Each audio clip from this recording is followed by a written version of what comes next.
మారుతున్న కాలానికి అనుగుణంగా రైతు ఆలోచన మారాలని ఈ రైతు నిరూపిస్తున్నారు. ఎప్పుడూ పండించే పంటలనే మళ్లీ సాగు చేస్తే లాభమేంటని గ్రహించారు. సాధారణ పంటల సాగుతో సరైన ఆదాయం రాని పరిస్థితుల్లో ప్రత్యామ్నాయ పంటల వైపు దృష్టి సారించారు. స్థానికంగా సాగులో లేని మార్కెట్లో డిమాండ్ ఉన్న పంటలను సాగు చేయాలని నిర్ణయానికొచ్చి డ్రాగన్ పండ్ల సాగు చేపట్టి లాభాలను ఆర్జిస్తున్నారు సిద్దిపేట జిల్లా రైతు నరసారెడ్డి. 6 పదుల వయసులోనూ అల్లు పెరగకుండా స్వేదాన్ని చిందిస్తూ తనకున్న ఎకరం విస్తీర్ణంలో పూర్తి సహజ సిద్ధమైన పద్ధతుల్లో డ్రాగన్ సాగు చేస్తూ ఔరా అనిపిస్తున్నారు. తోటి రైతులకు ఆదర్శంగా నిలుస్తున్నారు. సంప్రదాయ పంటలైన వరి, మొక్కజొన్న, పత్తి పంటల వైపు వెళ్లకుండా డ్రాగన్ ఫ్రూట్స్ తోటలను సాగు చేస్తూ లాభాలు ఆర్జిస్తున్నారు. ఇదిగో ఇక్కడ డ్రాగన్ తోటల్లో కలియదిరుగుతూ కనిపిస్తున్న ఈ సాగుదారు సిద్దిపేట జిల్లా జగదేవ్పూర్ మండలం తీగుల్ గ్రామానికి చెందిన రైతు నర్సారెడ్డి 6 పదుల వయసులోనూ ఆధునిక పంటలను పండిస్తూ సాగులో మేటిగా నిలుస్తున్నారు. తనకున్న ఎకరం విస్తీర్ణంలో 508 సిమెంట్ పోల్స్ ను ఏర్పాటు చేసుకుని డ్రాగన్ పంటను సాగు చేస్తున్నారు. యువ రైతులు సైతం ఈ సాగుదారుడి తీరుతెన్నలు చూసి అవాక్కవుతున్నారు.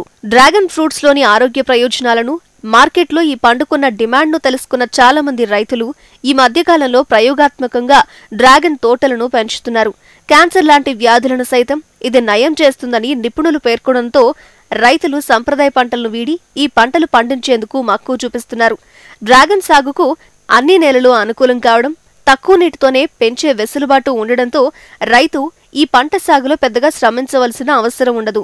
ఒకసారి పెద్ద మొత్తంలో పెట్టుబడి పెడితే సుమారు 30 ఏళ్ల వరకు లాభాలను ఈ పంట ద్వారా ఆర్జించవచ్చు. అందుకే నరసారెడ్డి తనకున్న ఎకరం విస్తీర్ణంలో ప్రయోగాత్మకంగా డ్రాగన్ సాగు చేస్తున్నారు. 1 ఎకరం ఫ్రూట్ తోట పెట్టినాం. ఇక దానికి ఏమున్నా పశువుల ఎరువును పోస్తాము. వారానికి ఒకసారి ఒక తడి నీళ్ళు పెడతాము. ఎప్పటికి పెడితే మాత్రము బాగుండదని ఇక దాన్ని హైదరాబాద్కు మా కొడుకు తీసుకుపోతాడు. ఇప్పుడు ఇక్కడనైతే మాత్రము మా గ్రామంలోనైతే 150-200 కేజీ అమ్ముతున్నాం. దీన్ని పెట్టడానికి తోటను పెంచడానికి 8 లక్షల ఖర్చు వచ్చింది ఒకటేసారి. ఇక మళ్ళీ పెట్టుబడి ఏమంత ఉండదు. ఏమున్నా ఎరువులు, వాటర్ నీళ్ళు కట్టుకోకడా ఏముంటుంది.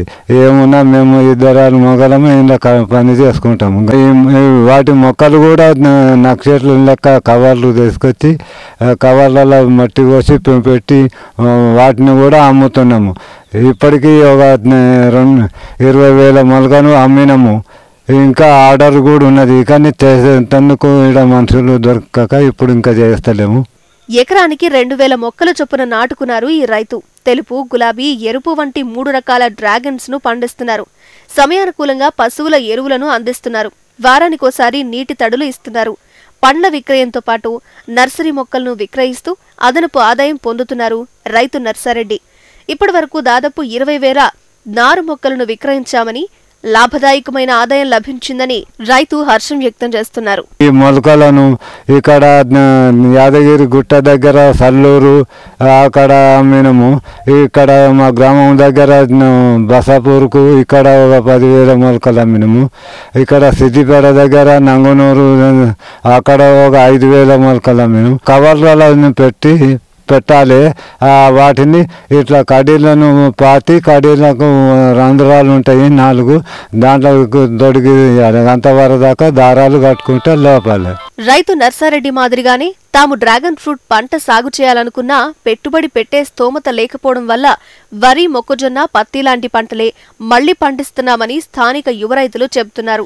డ్రాగన్ పండ్ల సాగుకు ఆసక్తి చూపే రైతులకు ప్రభుత్వం రాయితీలిచ్చి ప్రోత్సహించాలని విజ్ఞప్తి చేస్తున్నారు. మేము కూడా డ్రాగన్ ఫ్రూట్ అని పెడదామని అనుకుంటాము. ఈ చేను చూసినాము, కాకపోతే మా దగ్గర డబ్బులు లేవు. గవర్నమెంట్ ఏమన్నా సబ్సిడీ లెక్కలు ఇస్తే 2 ఎకరాల దాకా పెట్టాలనుకుంటాం. దీనివల్ల చాలా లాభాలు ఉన్నాయని ఆయన కూడా చెప్పిండు.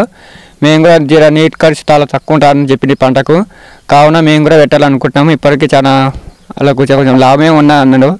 అందు గురించి మేము వాళ్ళని అడుగుతా ఉన్నాం. ఇంకా మందులు ఎక్కువ అవసరం లేదు, ఒక వారానికి ఒకసారి 10 రోజులు రెండు సార్లు వచ్చి చూసుకుంటే అయిపోతుంది, మంచిగా ఉంటుంది. దీనివల్ల లాభాలు ఉంటాయి. కాకపోతే ఫస్ట్ అయితే 10 లక్షల దాకా ఖర్చు వస్తున్నారు, దానివల్ల మేము కొంచెం వెనకాడ చేయాల్సి వస్తుంది.